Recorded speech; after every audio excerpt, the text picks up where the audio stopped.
What's up guys? Today andito tayo sa BF Homes Parañaque. We have a brand new house and lot listing that is for sale dito sa exclusive subdivision ng Parañaque. So napakalapit ito sa airport at Southville International School. By the way, ang orientation pala nito is facing east. This is 295 square meter lot area with a 405 square meter floor area. No? So let's start dito. Sa inyong tapat ng bahay, you have two gates. So, dito yung car parking nyo. And then, dito naman, pwede rin kayong mag-park ng sasakyan. So, tara, pasok tayo. So, as we enter, you will be greeted dito sa location ng car garage nyo, guys. So, kasya dito up to 2 full-size na kotse. And then, covered siya. Dito, on my left side, this can convert sa dalawa pang sasakyan. So, kung di nyo naman gagamitin, pwede lang garden or provision for a swimming pool. So, as you notice, may mga CCTV na rin sa loob ng bahay. So, ayan siya. Kung nakikita sa camera. And then, yung bahay is very spacious. May access kayo papunta ng service area. So, mamaya ipapakita ko sa inyo. So, bago tayo pumasok sa main entrance, dito is may cistern underground tank na may 900 gallons capacity. So dito naman sa side, your service area, your maid's room. So ito yung likod ng property. So tara, punta tayo dun sa harapan. So, pasok tayo sa main entrance ng property nyo. You have your cover porch.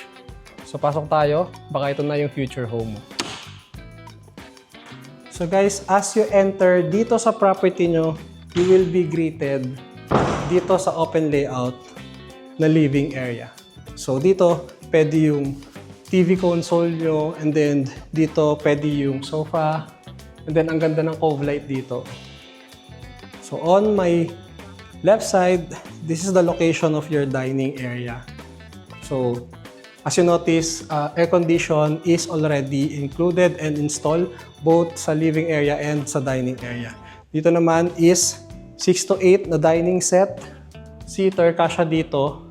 And then, naka-sliding dito na door. And then, fluted panel. This one is your breakfast nook.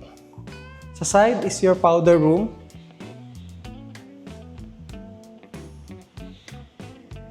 Dito is granite yung ginamit niya. And then, ang ganda ng lighting and fixtures dito sa breakfast nook. So, this is your formal kitchen. So, okay din siya, malawak siya. And then, dito yung provision nyo for cooktop, oven, range food. And then, sa right side, dito pwede nyo ilagay yung double door na fridge. And then, this one is for pantry.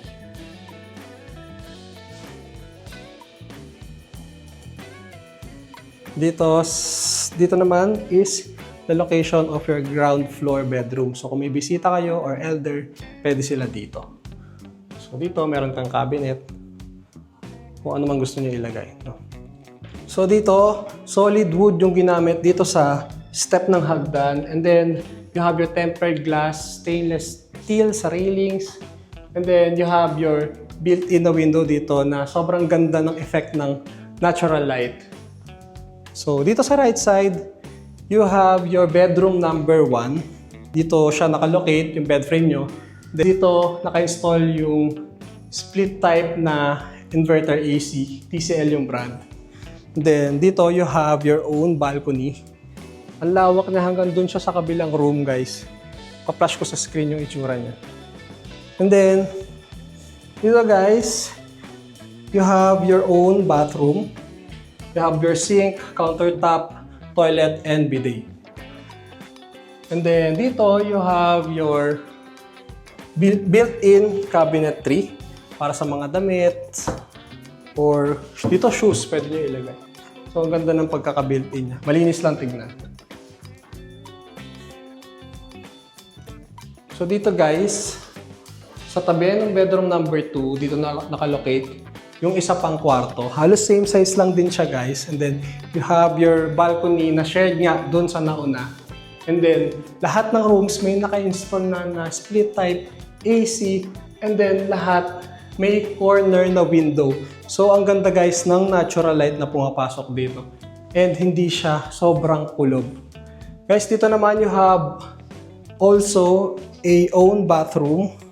You have your sink and shower. Same settings dun sa kanina. So dito naman nakalocate yung built-in cabinetry para sa mga damit. Ganda ng kulay niya, white.